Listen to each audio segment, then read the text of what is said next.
Good evening, good afternoon, everybody. Prime Minister, Foreign Secretary, Chief Rabbi, Right Honourable Stephen Crabb, Lord Pickles, honoured guests, my friend Lord Pollack Stewart.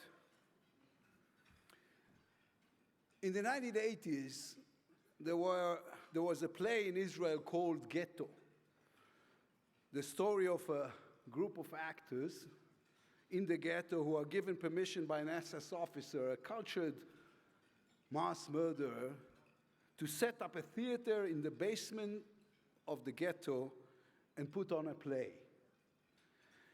And my father, who himself was a 13-year-old child in the ghetto, in the Budapest ghetto, was friends with the playwright, Joshua Sobol, and he was invited to the premiere. After the show, as is customary, he went backstage to congratulate the actors. There he met a young actor who asked him what he thought of their depiction of the ghetto. "You did an amazing job," he said. "There were moments that I felt like I was back there again, but I have one comment. There's a moment in the play where you all crowd around the radio to listen to the BBC from London. At the end of the scene, the Germans come, so you turn off the radio in panic, and everyone goes back to their business. After you turn off the radio," my father told the young actor, "you have to turn the dial. You have to switch the station. Because in the real ghetto, when the Germans came in, the first thing they would check was the radio to see that it wasn't tuned to the BBC." The play Ghetto was a great success. It has been translated into 20 languages. It has been performed in 24 different countries, from Berlin to Vienna to Prague to Stockholm, and also here in the Royal National Theatre. And in each of these performances, after the Jews in the ghetto stop listening to the BBC, a young actor reaches out and changes the dial of the radio. The Jews in the ghetto risked their lives to listen to Britain, to hear the voice of freedom, the voice of reason, the voice that refused to surrender. Britain taught the world an unforgettable lesson. Whoever is unwilling to fight for freedom won't get it. It is still true today. When terrorism threatens us all, when religious fanatics push to get their hands on nuclear weapons. We live in a world where many people and countries in the enlightened West have decided that any use of force is always wrong, that there is no such thing as a just war, that no one has the right to take up arms in defense of a principle. This is not only a defeatist approach, this also represents an ideological laziness. There is such thing as good and evil. Not everything is somebody's narrative, inherently worthy of our respect. The struggle between law-abiding democracies and murderous terrorist organizations is not a struggle between narratives. It is a struggle between good and evil. Too many people have concluded that the strong are always wrong and the weak are always right, even when the strong are law-abiding democracies like Britain or Israel. And you see that the attacks on 9/11, on the London Underground, on buses in Jerusalem and Tel Aviv, that were not theoretical. We have the right to defend ourselves. Our children will not grow up in shelters under rocket fire, something the British know something about. This industry of lies uses democracy against democracy, international law against those who uphold it, our fairness and decency against us. The new president of Iran, the butcher from Tehran, who sentenced thousands of people to death, said in his first speech, "I have always defended human rights."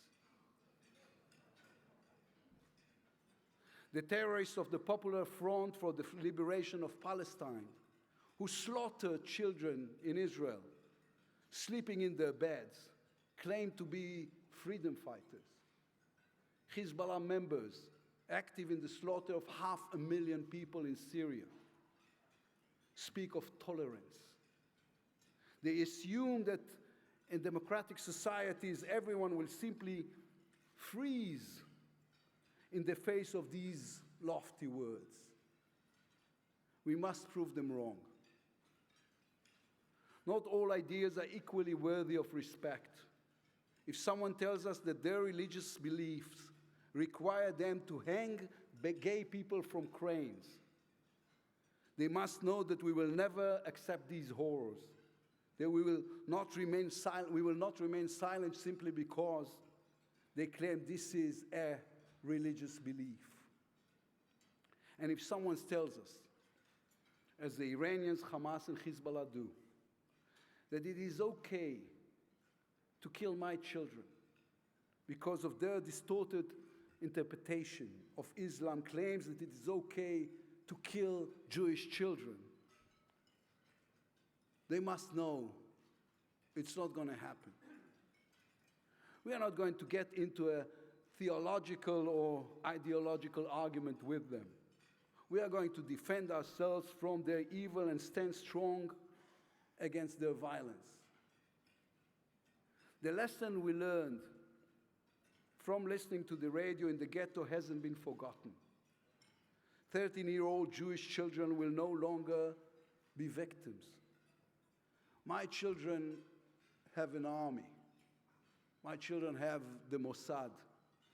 My children are the sons and daughters of a free nation. And when I look around this room, I see another thing. My children have friends. Friends who will stand with them. 3 weeks ago, we passed a budget in Israel. And it was a long night full of procedure and hundreds of votes. So I sat there in the Knesset hall, and I read the Prime Minister Johnson's brilliant biography of Winston Churchill.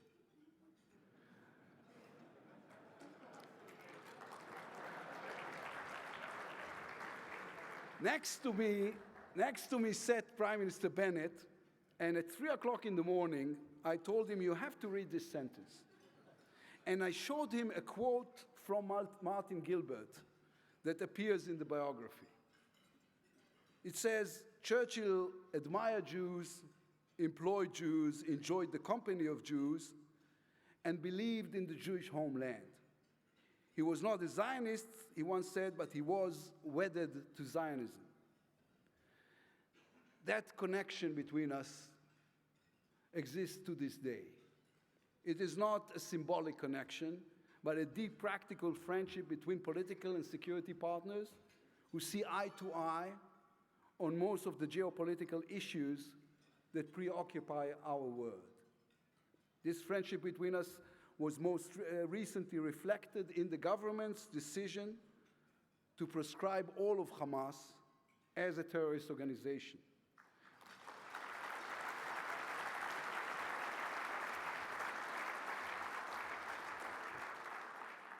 And this is an opportunity to thank the Prime Minister Johnson, the Home Secretary Priti Patel, who's here, and Foreign Secretary Liz Truss for their leadership on this issue.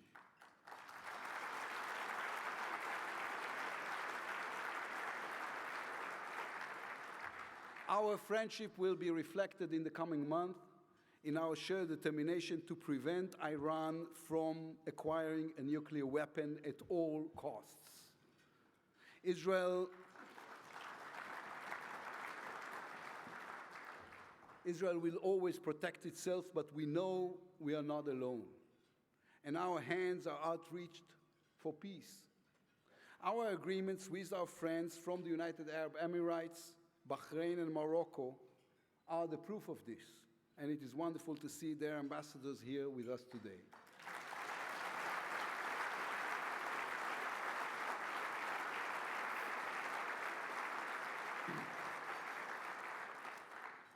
We are always ready to make peace, to build new relations which benefits people across the region. And today, the Foreign Secretary and I launched the strategic partnership between the UK and Israel, a partnership based on our shared values and our shared interests. We share a friendship between two ancient peoples, a collective memory, and the knowledge that the important things in life are not easily achieved. My grandfather died in a concentration camp. My father was a child in the ghetto.